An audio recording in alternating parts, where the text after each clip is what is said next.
saludo muy cordial desde la Iglesia Puerta del Cielo, Clavería, en la Ciudad de México. Estamos muy contentos, es un día de celebración, un día como hoy. Nuestro Señor Jesucristo venció a la muerte, resucitó y estamos celebrando esa tumba vacía que muestra que nuestro Señor vive. Y para ello pues vamos a dar inicio en este tiempo a esta predicación, a esta palabra que Dios tiene para nosotros. Nada más que abran. Ya lo vamos a ver, ¿ok? Ya tenemos muy bien.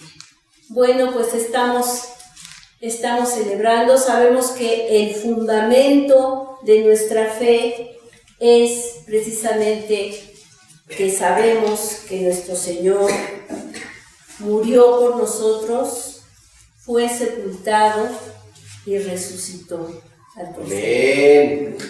Ese es el fundamento de nuestra fe. Sin este fundamento, la verdad, pues nada más le estamos haciendo el cuento, porque si no ponemos nuestra fe en esto, si no sabemos, si no vivimos sobre todo, si no nos identificamos con la vida, con la muerte, la resurrección de nuestro Señor Jesucristo, entonces pues no estaríamos aquí, para empezar, ¿no? Entonces vamos a ver qué es esto que sucedió. Sabemos que nuestro Señor sufrió por nosotros, hemos vivido en esta semana, hemos tenido ese tiempo para recapacitar acerca de los sufrimientos de nuestro Señor Jesucristo, que pasó por nosotros, que tuvo que haber sucedido para que nosotros pudiéramos tener esa comunión con Cristo, para que pudiéramos tener ese acceso libre, esa entrada a su presencia sin ningún obstáculo. Y bueno,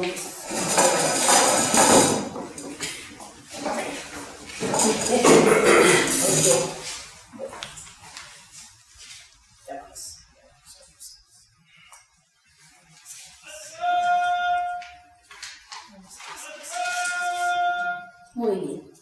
Y bueno, ¿qué es lo que nosotros podemos ver con esto?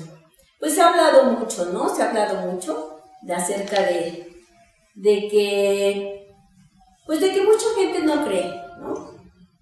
Que se han hecho, estábamos hablando en la clase que tenemos antes de este tiempo de reunión, a la cual están invitados todos, a las 9:30. Estábamos hablando acerca de eso, ¿no? De cuántas historias, de cuántas pseudociencia se ha dado acerca de estos hechos, y que para tratar de demostrar pues muchas cosas que no vienen en la Biblia, y que bueno, que la gente le gusta creer, y que es más factible que crean porque lo vieron en National Geographic, o porque lo vieron en History Channel, o todas esas cosas, y que contradicen la palabra de Dios.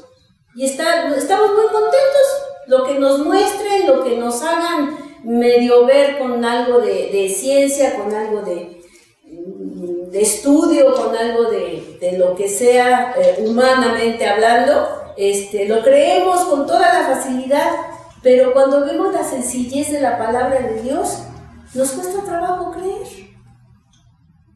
Sabemos que este es el corazón y el fundamento de nuestra fe. En 1 Corintios 15, 3 y 4, dice la palabra de Dios: Porque primeramente os he enseñado lo que asimismo recibí, que Cristo murió por nuestros pecados conforme a las Escrituras, y que fue sepultado y que resucitó al tercer día conforme a las Escrituras. Ahí está el fundamento de nuestra fe, conforme a las Escrituras, Cristo murió por nuestros pecados y fue sepultado y resucitó al tercer día conforme a las Escrituras. Si no tenemos nuestra perspectiva conforme a las Escrituras, entonces vamos a creer lo que nos pongan, lo que sea. Vamos a ver, en Lucas 24 dice, el primer día de la semana, porque no lo marcamos, ¿verdad? El primer día de la semana al amanecer, las mujeres fueron al sepulcro con los perfumes que habían preparado. Al llegar, se encontraron con que la piedra que cerraba el sepulcro había sido removida. Entraron, pero no encontraron el cuerpo de Jesús, el Señor. Estaban aún desconcertadas ante el caso cuando se les presentaron dos hombres vestidos con ropas resplandecientes, que al ver cómo las mujeres se postraban rostro en tierra, llenas de miedo, les dijeron: ¿por qué buscan entre los muertos al que está vivo? ¿No está aquí? Ha resucitado. Recuerden que Él les habló de esto cuando aún estaba en Galilea. Ya les dijo entonces que el Hijo del Hombre tenía que ser entregado en manos de pecadores y que iban a crucificarlo, pero que resucitaría al tercer día. Ellas recordaron en efecto las palabras de Jesús y regresando al sepulcro llevaron la noticia a los 11 y a todos los demás. Y así pues, fueron María Magdalena, Juana, María la madre de Santiago y las otras que estaban con ellas, quienes comunicaron a los apóstoles lo que había pasado. Pero a los apóstoles les pareció todo esto una locura y no las creyeron. Y bueno, ya sabemos que después fueron a ver Pedro y Juan y bueno, todo lo demás, ¿verdad? Murió, nuestro Señor murió, fue sepultado en una tumba, se cerró con una gran piedra. Era una piedra que solamente entre 20 y 30 personas podían mover. Los soldados habían sido enviados para que sellaran esa tumba. Entonces, de 4 en 4 fueron montando guardia los 3 días siguientes, porque ya el Señor había hablado, porque ya se rumoraba que fuera a resucitar el Señor. Él mismo ya lo había declarado. Entonces, cada 4 horas, 4 soldados iban a ser reemplazados para cuidar. Pero entonces vino un terremoto y un ángel removió la piedra. Los soldados dice que quedaron como muertos. O sea, ya no supieron ni qué pasó. Este es el evento más significativo de nuestra historia, de la historia. Esta validez de las afirmaciones que mismo Jesús les dijo. O sea, el Señor mismo les dijo de qué clase de muerte iba a morir y también que iba a resucitar. Él resucitó de los muertos y no se quedó en la tumba. Mucha gente que no cree, dicen que esto de que Cristo resucitó no es más que un acto ciego de fe, con poca o ninguna base de verdad. Pero nosotros, ¿qué pensamos? Bueno, si no hay resurrección, ¿qué dice la palabra? ¿No? Entre los que clamaban que la resurrección, fíjense, de Jesús fue un fraude, hay muchos. Y se encuentra un registro de un debate del siglo II entre un cristiano y un judío.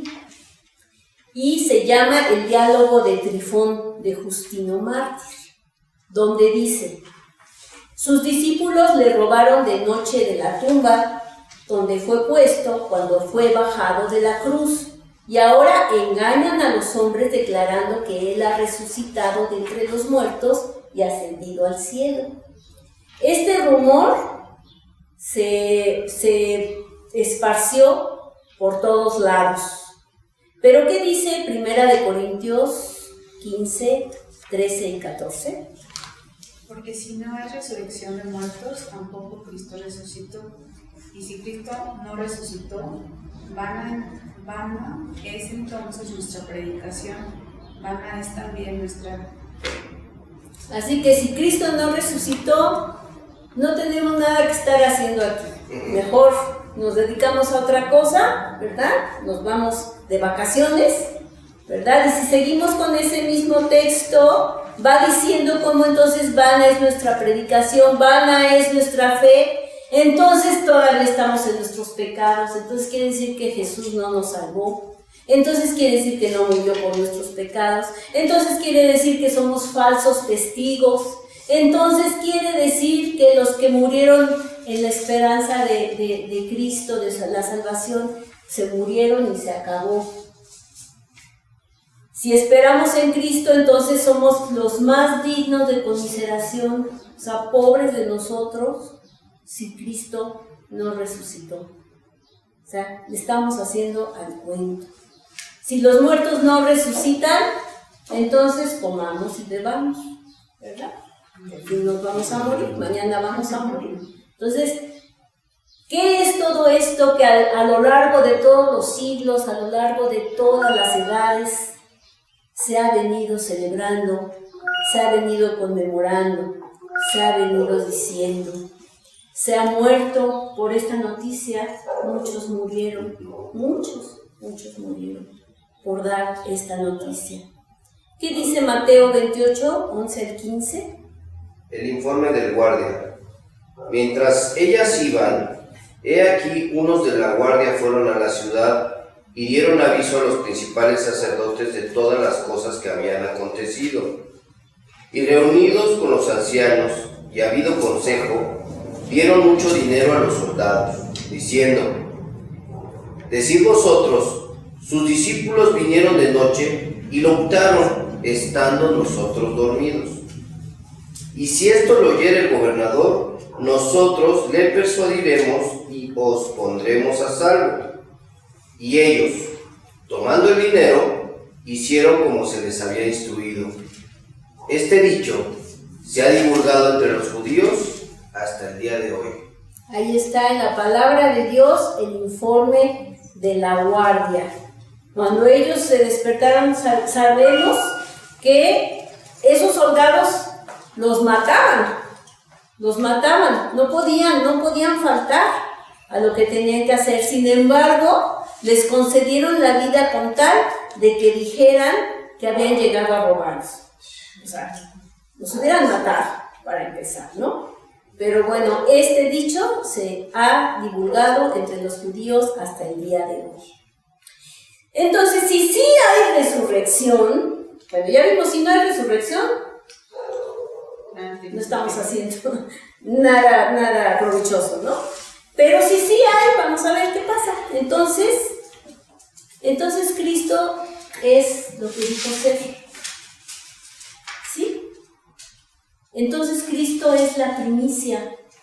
Quiere decir que Él es el primogénito de nosotros y Él es el primero que resucita, mostrando lo que va a ser para nosotros también la resurrección. Entonces, los que son de Cristo también van a resucitar en su venida. Luego, cuando haya sido suprimido todo dominio, el Señor reinará. Dice que el postrer enemigo que será destruido es la muerte. Nosotros hemos recibido al Señor Jesús y entonces hemos recibido una vida nueva. Nos hemos identificado con Él porque hemos muerto a nuestra propia vida para que viva Cristo en nosotros a través del bautismo. Lo hemos estado hablando, que nos hemos identificado en su muerte, sepultura y resurrección. Ahora nosotros tenemos una nueva vida para vivir. Amén. Vemos que Jesús, que hay evidencias claras, que hay testigos oculares de la resurrección de Jesucristo. Cristo mismo predijo su resurrección. La Biblia registra dice que desde entonces comenzó Jesús a advertir a sus discípulos que tenían que ir a Jerusalén y sufrir muchas cosas, y que era necesario que lo mataran y que al tercer día resucitaría. Esto lo dice en Mateo 16:21.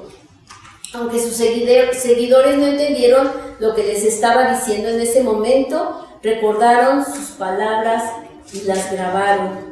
El mismo Señor, es que ahorita se nos hace así como de que sí, bueno, como ya pasó, ya lo tenemos registrado, o sea, ya lo vemos como algo, pues ya, sí, así pasó, ¿sí? Pero imagínense nada más que el Señor les estaba diciendo lo que iba a suceder y que en el momento en el que Él murió, o sea, estaban todos escondidos con miedo, muchos se habían ido, y cuando el Señor se manifestó a ellos, ni siquiera lo habían reconocido, ¿no? O sea, es algo impresionante que Él mismo supiera. O sea, por eso es tan impactante y tan tremendo este pasaje en el huerto de Getsemaní, porque cuando uno no sabe, o sea, un reo de muerte dice, ¿no? Que hay un pasillo, ¿no? Donde van a caminar, ¿no? Van a caminar. Y que un día antes, imagínense cómo está alguien que sabe que va a morir.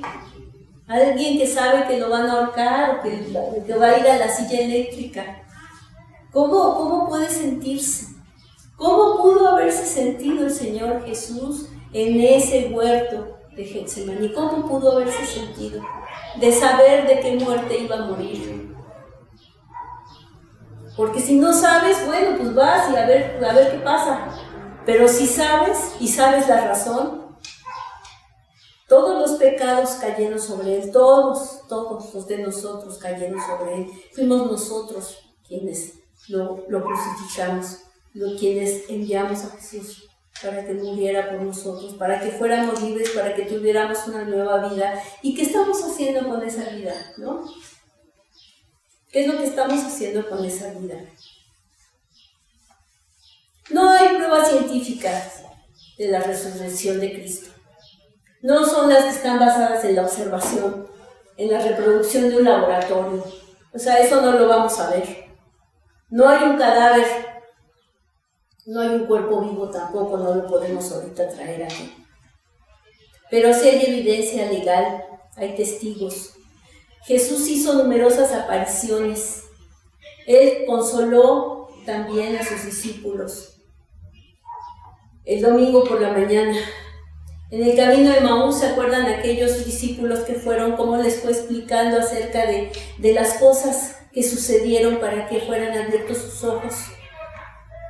Que la Escritura registra que Jesús fue visto por más de 500 personas al mismo tiempo. Al mismo tiempo, ¿no? ¿Al mismo tiempo? ¿Cómo? ¿No?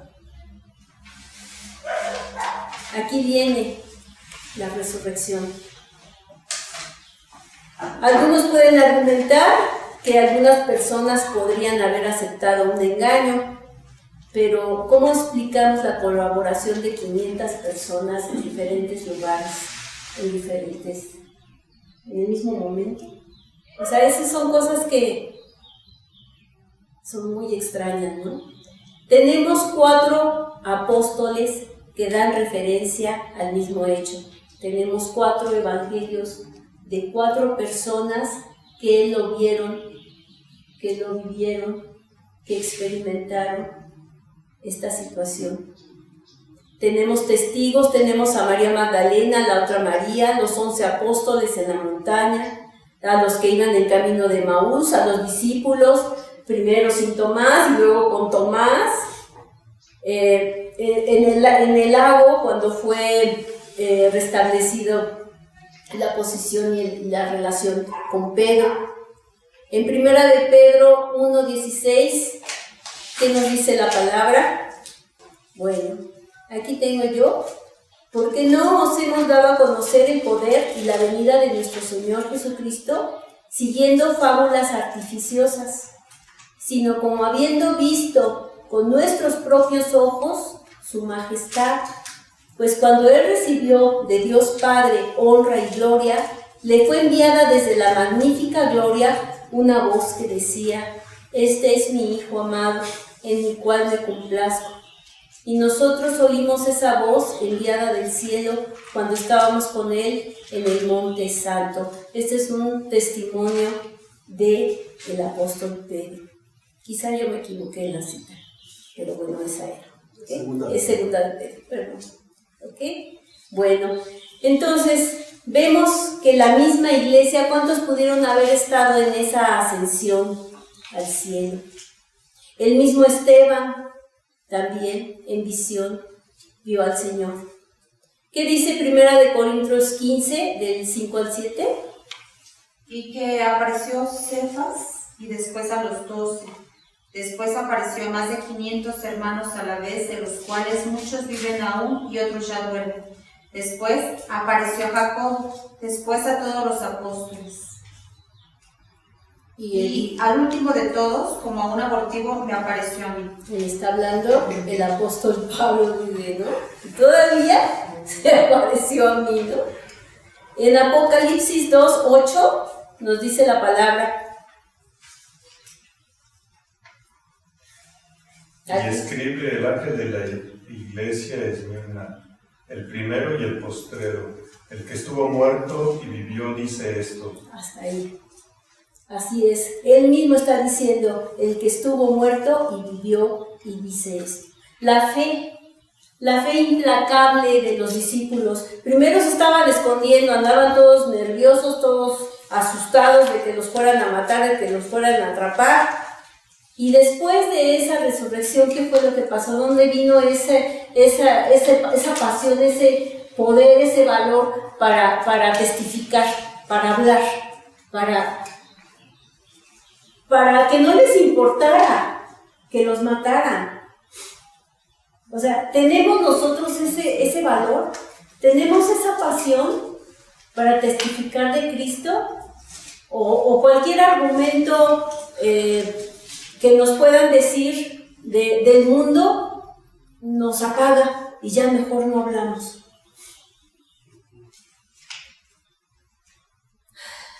Aquellos que tuvieron tanto miedo ahora estaban proclamando valientemente la noticia, arriesgando su vida para predicar. Su comportamiento audaz y valiente no tiene sentido a menos que supieran con absoluta certeza que Jesús había resucitado de entre los muertos. Tenemos testimonios, tenemos también ese cambio del día de la adoración, ¿sí? Como los judíos guardaban el sábado o lo siguen guardando el sábado, ¿por qué nosotros ahora celebramos el domingo?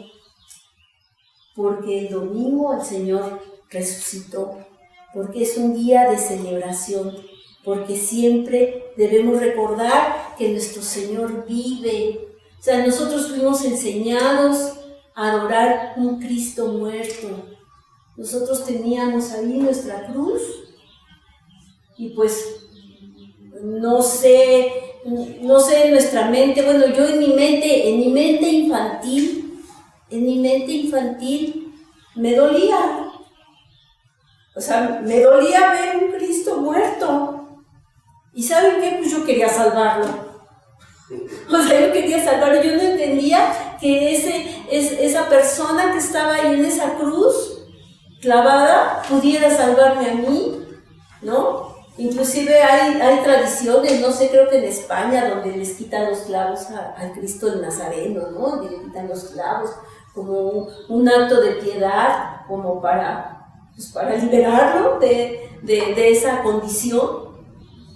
Ese no es el Cristo que yo conozco. El Cristo que yo conozco está vivo. El Cristo que yo conozco es el que está en Apocalipsis, el que tiene esos ojos, ¿no? de luz, el que tiene un cinto de oro, el que tiene sus pies como de bronce bruñido, como de fuego, que es poderoso. Es el Cristo que ahorita está glorificado. El Cristo que pudo atravesar las paredes, resucitado, que pudo ver a sus amigos, que traías las marcas? ¿Por qué se dejó las marcas? ¿Por qué si tuvo un cuerpo glorificado, por qué se dejó las marcas? Esa es la marca que muestra al Padre. Cuando tú y yo pecamos, le dice al Padre, yo pagué, Señor, aquí están las marcas, ya lo hice por Él, perdónalo, Señor. Él está intercediendo por nosotros de día y de noche.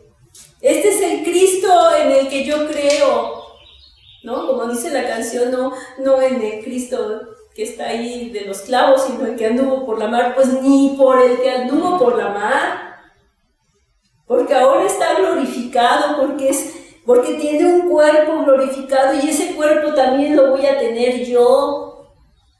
Ese cuerpo sin problemas, sin enfermedades, sin vejez, sin artritis, sin problemas. Ese es el Cristo en el que yo creo y ese Cristo vive.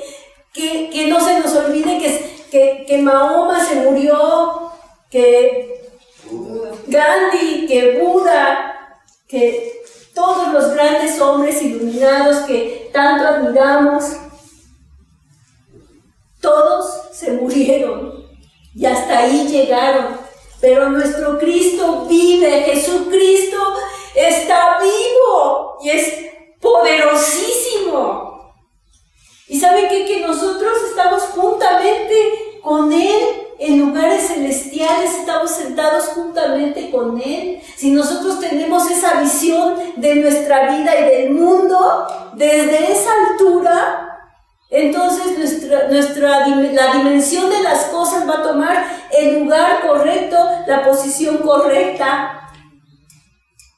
No tenemos por qué estar envueltos en todos estos problemas, que sí tenemos un montón de problemas, pero si tenemos nuestros ojos puestos en Cristo, en el que vive, en el que reina, en el que está gobernando desde el cielo, y yo estoy juntamente con Él, entonces yo tengo juntamente con Él en su nombre el poder determinar las situaciones aquí en la tierra, declarar las cosas que no son como si fueran, para que sea hecho conforme a su palabra, porque Él nos dice que nos dio su nombre, para que en su nombre todo lo que pidamos sea hecho. Ese es el Jesús en el que yo creo. No en un Jesús muerto, no en un Jesús que caminó por la mar, en un Jesús todopoderoso. Tuvo 5 atentados contra su vida y se libró de todos ellos. ¿Por qué? Porque sabía que no iba a morir de los atentados, ¿no? Sabemos que no vamos a morir, ¿no? Dijo dónde y cómo moriría. La declaración de Pedro, ¿cuál fue la declaración de Pedro? Tú eres el Cristo, el Hijo del Dios viviente. Tú vives. Cumplió su propósito al morir por nosotros. Dios aceptó ese sacrificio en sustitución de todos nosotros. ¿Cuál es esta esencia? Que Dios lo levantó de los muertos y le dio un cuerpo nuevo. Y aquí es donde nosotros nos debemos de preguntar si nos vamos a identificar en su resurrección. Sabemos que el último enemigo de Dios es la muerte, y que va a ser la última que va a ser vencido. Que mientras tanto estamos en la carne, que mientras tanto debemos de entender y aceptar que tenemos una lucha diaria y constante en contra del pecado, porque estamos en un cuerpo de pecado, estamos en un cuerpo corruptible. Pero vamos a vivir en la incorrupción, vamos a vivir en un cuerpo nuevo que Dios nos va a dar. Vemos en 1 Corintios 15, 42 al 50. A ver. Sí, permítanme, porque eso sí lo quiero ver, para que lo leamos todos, porque esto sí está muy, muy interesante. Del 42, Primera de Corintios 15, 42. Yo voy a decir una parte y ustedes van a decir lo que sigue, ¿va? Dice, así también, esto también va para nosotros, sobre todo. Así también es la resurrección de los muertos. Se siembra en corrupción. ¿Qué sigue? Resucitará en incorrupción. Se siembra en deshonra. Resucitará en gloria. Se siembra en debilidad. Resucitará en poder. Se siembra cuerpo animal. Resucitará cuerpo espiritual. Hay cuerpo animal y hay cuerpo espiritual. Así también está escrito. Fue hecho el primer hombre, Adán, alma viviente, y el postrero Adán. espíritu vivificante. Mas lo espiritual no es primero, sino lo animal. Luego lo espiritual. El primer hombre es de la tierra, terrenal. El segundo hombre es el Señor, es del cielo.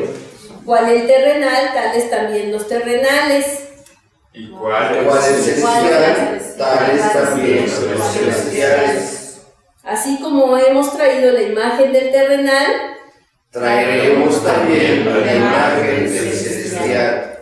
por eso digo, hermanos, que la carne y la sangre no pueden heredar el reino de Dios, ni la corrupción hereda la incorrupción. Dice que, bueno, vamos así.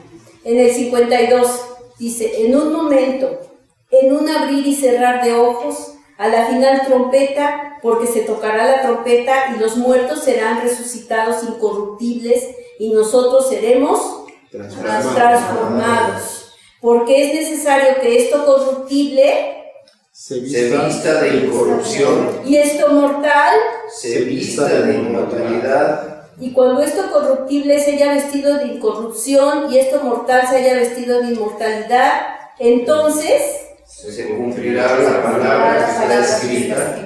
Sorbida es la muerte en victoria. a ver, díganlo otra vez, pero con ganas. Sorbida es la muerte en victoria. O sea, hemos vencido a la muerte. En Cristo Jesús no hay más muerte. Sorbida es la muerte en victoria. Y lo dice pero con muchas ganas. Vamos a decirlo. ¿Dónde está, oh muerte, tu aguijón? ¿Dónde, oh sepulcro, tu victoria?